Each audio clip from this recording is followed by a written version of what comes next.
સુરત શહેરમાં ઈદના પવિત્ર તહેવારની ઉજવણીને લઈને અઠવા પોલીસ વિભાગ દ્વારા શહેરમાં કડક સુરક્ષા વ્યવસ્થાઓ ગોઠવવામાં આવી છે। તહેવાર દરમિયાન શાંતિ અને કાયદો વ્યવસ્થાની સ્થિતિ જળવાઈ રહે એ માટે પોલીસ તંત્રએ ખાસ આયોજન કર્યું છે। અઠવા વિસ્તારમાં પણ લોકોની વધુ સંખ્યામાં ભેગા થવાના અનુમાનને કારણે અધિકારીઓ અને પોલીસ કર્મચારીઓ દ્વારા સતત પેટ્રોલિંગ ચાલુ રાખવામાં આવ્યું છે।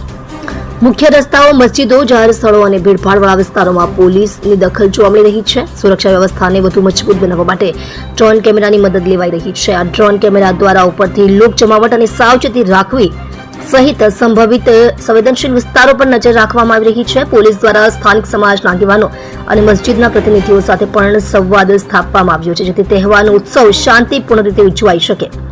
ટ્રાફિક વ્યવસ્થા માટે પણ ખાસ પોલીસ કર્મચારીઓની ટીમ તૈનાત કરવામાં આવી છે। અઠવા પોલીસના સક્રિય પગલાઓ તહેવાર દરમિયાન કોઈ પણ અસામાજિક તત્વો કે અશાંતિ ફેલાવનારાઓ સામે કડક કાર્યવાહી કરવા માટેની તૈયારી દર્શાવે છે। અઠવા પોલીસનો સંદેશ શાંતિપૂર્ણ ઈદ ઉજવવા। કોઈ પણ શંકાસ્પદ પ્રવૃત્તિ જોવામાં આવે તો તુરંત પોલીસનો સંપર્ક કરો।